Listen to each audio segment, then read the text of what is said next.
Boa noite, pessoal. Aqui é o professor Jorge Ricardo. A gente vai trabalhar nesse módulo aqui com ciências, né? A gente vai falar sobre os seres vivos, né? Que na verdade é a biologia, né? Que é a ciência que estuda os seres vivos, tá ok? Então a gente preparou aqui alguns slides para que vocês possam, para facilitar o entendimento de vocês, tá bom? Então, professor Jorge Ricardo, módulo de ciências, sobre os seres vivos, tá? Turma FI. Então vamos lá. Então, ciências dos seres vivos, turma FI, professor Jorge Ricardo. Então nesse módulo a gente vai traçar algumas características dos seres vivos, né? Algumas formas de vida diferentes, né? E nessa primeira aula a gente vai conhecer algumas características gerais dos seres vivos, tá ok? Então aqui, os seres vivos são encontrados em todos os ambientes, na água, na terra, no ar. Então, em todos os ambientes eles são facilmente encontrados, tá bom?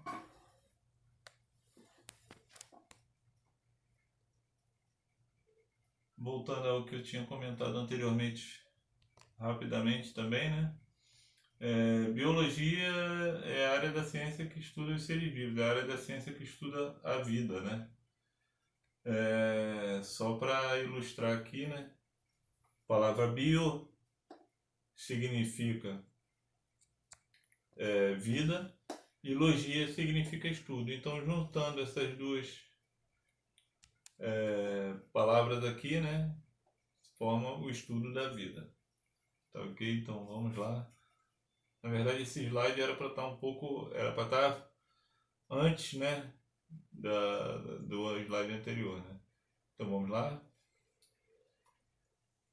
Então a gente vai ver algumas características gerais deles, desde a organização celular, ciclo vital, nutrição, respiração, evolução, reprodução, sensibilidade e movimentação, tá? Então isso tudo tem na apostila de vocês, tá? E eu vou disponibilizar o slide também no aplicativo, tá? Para quem quiser acompanhar. E sintam-se à vontade para fazer da melhor forma que vocês acharem para o entendimento de vocês. E também vou deixar um exercício referente a essa aula lá no aplicativo também. Então, o primeiro tópico aí, organização celular. A célula é a unidade básica dos seres vivos e é dentro dela que ocorrem reações químicas fundamentais à vida. Então, quando se fala em seres vivos, se associa automaticamente às células, né? Porque quase todos os seres vivos possuem células, né? Então, quando as células morrem de um indivíduo, ele perde a vida, ele falece, né? Ele não tem mais condição de viver, já não é mais um ser vivo, tá? Então, porém, a gente tem uma exceção que são os vírus, né? Que eles não têm célula, eles são acelulares, tá bom? Que a gente vai ver, se não me engano, na próxima aula, tá? Mais aprofundadamente os vírus, tá? Toda célula é formada basicamente por membrana plasmática, citoplasma e núcleo, né? Então, essa é a composição básica de uma célula. Os principais componentes da célula, vamos dizer assim. Então aqui está um desenho de uma célula básica, né? Onde a gente tem a membrana, citoplasma e o núcleo, né? Onde aqui, essa região central aqui, é onde fica o núcleo, né? Aqui tem até outras partes também que estão desenhadas aqui também, né? O núcleo, né, que é o centro da célula, né? É como se fosse o centro de comando da célula, né? Nesse ponto aqui, dentro do núcleo, nós temos o nucleolo, que é uma outra parte, né? A membrana nuclear também, que é uma membrana que envolve o núcleo, né? É como se fosse uma pele do núcleo para que o material contido no núcleo não se perca dentro do citoplasma. O citoplasma é essa região aqui maior da célula, né? Essa área toda aqui em amarelo, né? Que é a área onde ficam as organelas celulares, né? Que são como se fossem os órgãos, né? Relacionando com o nosso corpo humano, como se fossem os órgãos das células, né? E a membrana celular, que é essa camada externa, né? É como se fosse a pele da célula, que serve para proteção da célula e também para controle de entrada e saída de substâncias na célula, né? É como se fosse a pele dela, a pele da célula, né? Vocês imaginem se o nosso corpo nós não tivéssemos pele, né? Nossos órgãos, nossos músculos ficariam todos expostos a gente sem proteção nenhuma. A mesma coisa é a célula. Se não houvesse a membrana celular, todo o material contido no interior da célula ficaria exposto, né? E provavelmente a célula não sobreviveria. Então, de acordo com o número de células, os seres vivos podem ser classificados em unicelulares e pluricelulares, tá? Diferenças simples entre eles, o próprio nome já dá para a gente relacionar. Unicelulares são formados por apenas uma célula, né? E os pluricelulares são formados por um grande número de células, por mais de uma célula, vamos dizer assim, né? Então, exemplo de seres unicelulares são as bactérias e os protozoários, que a gente vai estudar também, né? Nessa figura aqui, um exemplo de bactéria, né? Sendo que bactéria não temos somente nessa forma, né? Nessa forma. Temos várias formas diferentes que a gente vai ver depois também. Assim como os protozoários, que a gente tem várias formas diferentes que a gente vai estudar também posteriormente também. A gente deve ter uma aula somente para bactérias, uma aula somente para protozoários, né? Que, né, quando a gente for estudar os reinos, né? Bactérias do reino Monera e os protozoários do reino Protista. A gente vai ter uma aula separada para cada reino desse aí. E os pluricelulares, os exemplos somos nós mesmos, né? O homem, os animais, né? As plantas, né? São exemplos de seres pluricelulares. Então, de acordo com o número de células, elas podem ser classificadas como unicelulares e pluricelulares. E também, no caso, que a gente não colocou no slide aqui, no caso dos vírus, né? Eles são acelulares, ou seja, eles não possuem células. As células podem ser classificadas também de acordo com seu grau de complexidade. Podem ser o que a gente chama de procariontes e também podem ser classificadas como procariontes ou eucariontes. As procariontes são as células mais simples, né? São células que não têm o seu funcionamento tão complexo, né, quanto as eucariontes. Vamos ver aqui a definição. A característica mais marcante de uma célula procarionte é a ausência de um núcleo definido. Isso quer dizer que o material genético não está envolto por uma membrana nuclear e, portanto, fica disperso no citoplasma. Ou seja, esse material genético não fica protegido, né? Como nas eucariontes, que no caso ele fica no núcleo da célula, né? Se a gente voltar lá, fica aqui no núcleo da célula, protegido pela membrana nuclear. No caso das procariontes, não existe essa membrana nuclear. Então, todo o material que ficaria na membrana fica disperso no citoplasma, né? E já as eucariontes são células que têm um funcionamento completo, mais complexo, né? As células eucariontes são mais complexas quando comparadas às procariontes. Como principal critério de diferenciação entre elas, há a presença de núcleo verdadeiro no eucarionte, em que o material genético é envolvido por uma membrana nuclear. No citoplasma existem as organelas celulares, aquelas que são como se fossem os órgãos das células.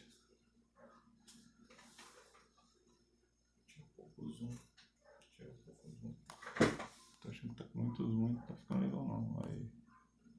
Aí.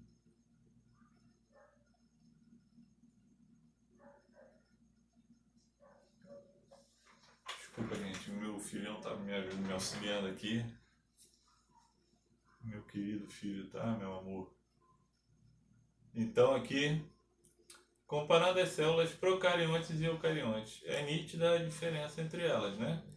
Então, essas aqui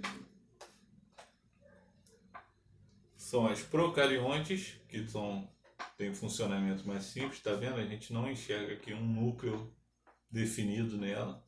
Todo o material dela está disperso aqui no citoplasma, que é essa região aqui, né? E aqui a membrana dela e o citoplasma. Praticamente a membrana é citoplasma e o restante do material fica disperso no citoplasma. Já as eucariontes, esse aqui é o núcleo dela, né?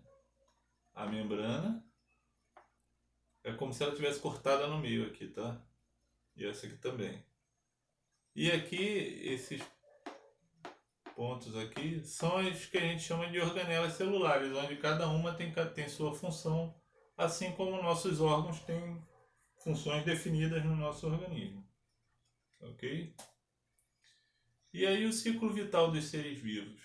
Você já deve ter ouvido falar, né, desde lá do primário nosso, no ensino fundamental,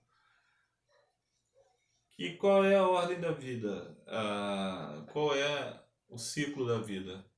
A gente nasce, cresce, envelhece, reproduz, não, nasce, cresce, reproduz, envelhece e morre, né? Então a gente tem esse ciclo todo aqui, ó. Nasce, cresce, reproduz, envelhece até morrer. E esse ciclo, todos os seres vivos seguem esse ciclo, tá ok? Alguns com mais tempo de vida, outros com menos tempo de vida. Isso depende da espécie, né? Do ambiente que ele vive.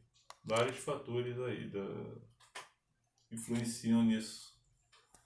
Ok?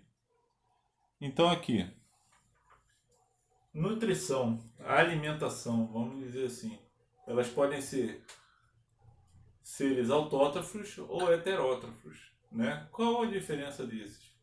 Os autótrofos são aqueles que são capazes de produzir seu próprio alimento, por exemplo, as plantas. Quando a gente fala a palavra auto, quer dizer se relaciona a algo para si mesmo, né? Então, autótrofos, a gente relacionar, produz seu próprio alimento, como por exemplo as plantas. A planta não sai andando por aí buscando alimento, né? A gente tem esse processo que vocês já devem ter ouvido falar de fotossíntese, né? Que é uma série de reações. Desculpe, gente. É uma reação que ela processa, né? Com a luz do sol. Por isso que a planta tem que ter acesso à luz do sol, à água, né? Para poder realizar esse processo de fotossíntese. Através da clorofila que ela tem, né? Você repara, a clorofila, na verdade, é o que dá a cor verde, né? Nas plantas, por exemplo, né? Você repara que grandíssima parte das plantas tem cor verde devido à presença da clorofila, tá? E aí acontece esse processo de fotossíntese que produz energia para que a planta se desenvolva. E já os heterótrofos são os seres vivos que não têm capacidade de produzir seu próprio alimento. Por exemplo, os homens, animais, entre outros, né?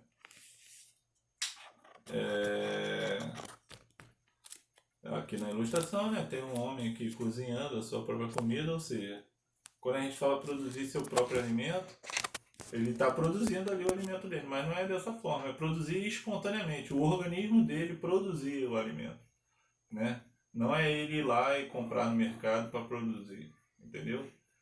E aqui é a mesma coisa que eu não consegui identificar que animais são esses aqui, mas na verdade um está correndo atrás da presa, né? O predador está correndo atrás da presa para se alimentar. Ou seja, ele não tem a capacidade de produzir seu próprio alimento, ele vai buscar em outro ser vivo o alimento dele. Crescimento. O crescimento é uma das características mais marcantes dos seres vivos. A maioria dos organismos crescem, seja pelo aumento do tamanho ou do número de células. Então, os seres vivos, no decorrer da sua vida, né, no seu tempo de vida, eles aumentam de tamanho e com isso aumenta também o número de células, né? Se a gente for ver o número de células que a gente tinha quando a gente era bebê e o número de células que a gente tem hoje, obviamente o número de células hoje seria muito maior do que o nosso número de células de quando a gente era bebê, né?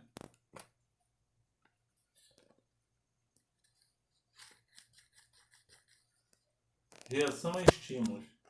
Todos os seres vivos apresentam a capacidade de reagir a estímulos do meio ambiente, produzindo uma resposta a eles. Estes estímulos podem ser mudança de temperatura, mudança de luminosidade, mudança de pressão, mudança de composição química do ambiente que vivem. Então vamos lá. Então, na verdade, isso aí está dizendo, resumidamente falando, que os seres vivos, né, respondem de acordo com o ambiente em que ele vive, né? Ele reage de acordo com mudança de temperatura, mudança de luminosidade, de pressão e composição química do ambiente que vive.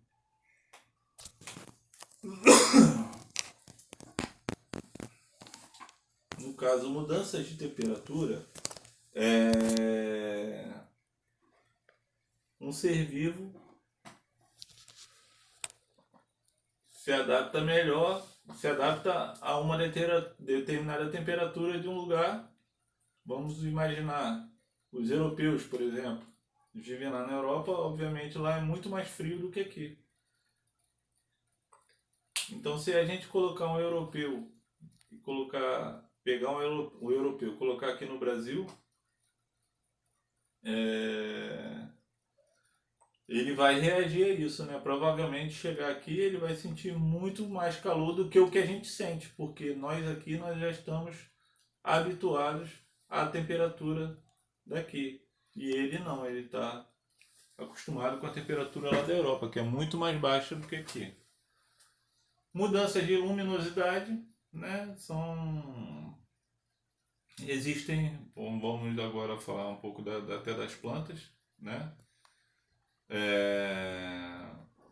Tem plantas que se desenvolvem melhor numa região do que nas outras, né? Ou num determinado ambiente do que no outro.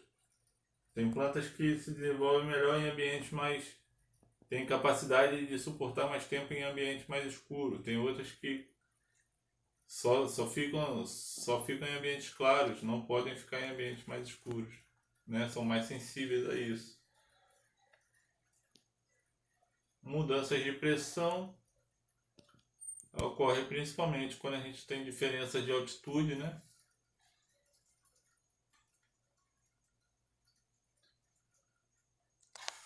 Desculpa, gente.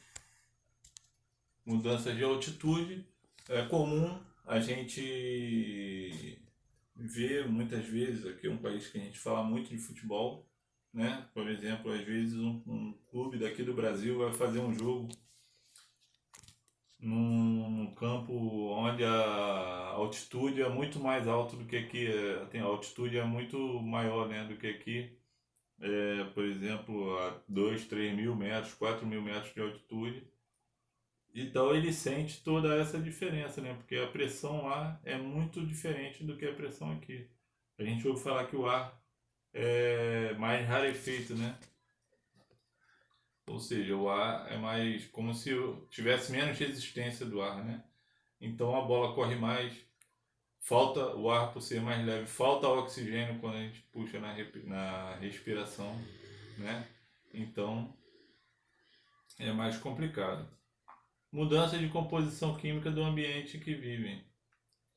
Então, a gente, voltando a falar de nós mesmos humanos, né? Então, a gente vive num lugar onde não existe poluição, onde a água é limpa, né? Nosso organismo reage de um jeito. E a gente viver num lugar onde tem muita poluição, muita água contaminada, sem tratamento, nosso corpo reage de uma outra forma, né? Ou seja, ele trabalha pior. Então, ele está reagindo, né, a essa situação de poluição em que está vivendo. A gente ficaria num ambiente muito poluído, muito mais exposto a doenças, né, a doenças respiratórias mesmo, estômago, né, tudo. A reprodução dos seres vivos é a capacidade que os seres vivos têm de dar origem a novos seres vivos semelhantes. Então é através da reprodução em que vão surgir novos seres vivos, cada vez mais, e novas gerações, né? A reprodução pode ocorrer de duas formas: assexuada e sexuada. Desculpa, gente. A assexuada ocorre com a participação de apenas um único indivíduo. Nesse processo não ocorre troca de material genético, nem participação de células reprodutivas, né, que são ali os gametas masculino e feminino, que seriam, né, no caso do gameta masculino, o espermatozoide, do gameta feminino, o óvulo, né. Exemplos aí são as bactérias, que têm reprodução sexuada, e as estrelas no mar. E reprodução sexuada, nesse processo ocorre a participação de células reprodutivas denominadas gameta masculino e feminino. Exemplo, os animais. Então, para um animal reproduzir, tem que haver presença do homem, do gameta masculino e do gameta feminino, tá? Que no caso do gameta masculino, novamente falando, são os espermatozoides, e no gameta feminino, o óvulo. E a evolução, para a gente encerrar aqui a nossa aula de hoje, tá? Desculpa se ficou um pouco corrida. A evolução é a capacidade que os indivíduos apresentam de sofrer modificações ao longo do tempo através de processos que tornam melhor adaptados ao meio em que vivem, né? Então, isso aqui, no caso, diz o quê? Que os seres vivos evoluem a cada geração, né? Só que essa evolução é lenta, né? Se a gente traçar um paralelo aqui, né, conforme estudos, né, nossa origem é do macaco e a gente veio evoluindo aqui, ó, até a forma mais ou menos que a gente tem hoje. Então, se a gente comparar lá na época lá dos homens das cavernas lá, a gente tem fisicamente diferenças muito grandes entre aqueles homens daquela época e os homens de hoje, né? Por quê? Ao longo dos anos, desses milhares de anos aí, o homem vem modificando a sua forma física como uma adaptação ao ambiente que eles se encontram, né? As condições climáticas vão mudando, ou seja, o ambiente de forma geral vai mudando e o homem vai se adaptando. e fisicamente ele vai, sem perceber, ele vai se adaptando a tudo isso ao longo dos muitos e muitos anos. Tá? Assim, mesma coisa acontece com os demais seres vivos, né? Não tão... Até os vírus, né? A gente não vê aí que vão sofrendo mutações. Isso é o quê? Ele vai se adaptando, né? A situação e vai evoluindo, ou seja, ele vai criando meios de sobreviver, né? Ao longo dos tempos aí, tá? Então, assim como o homem, os animais, todos eles, todos os seres vivos vão buscando a sobrevivência ao longo do tempo. Tá ok, gente? Espero ter ajudado aí, ter concluído, ter conseguido ajudar. E voltando a falar, vamos deixar esse material, esses slides lá no aplicativo também do curso, do módulo, né? Esse vídeo aqui no YouTube, tá bom? E vai deixar também, vou deixar também uma lista de exercícios para vocês tentarem fazer. Nada diferente do que eu falei aqui ou dos slides. Tá ok? Muito obrigado aí, boa noite. Um grande abraço a todos.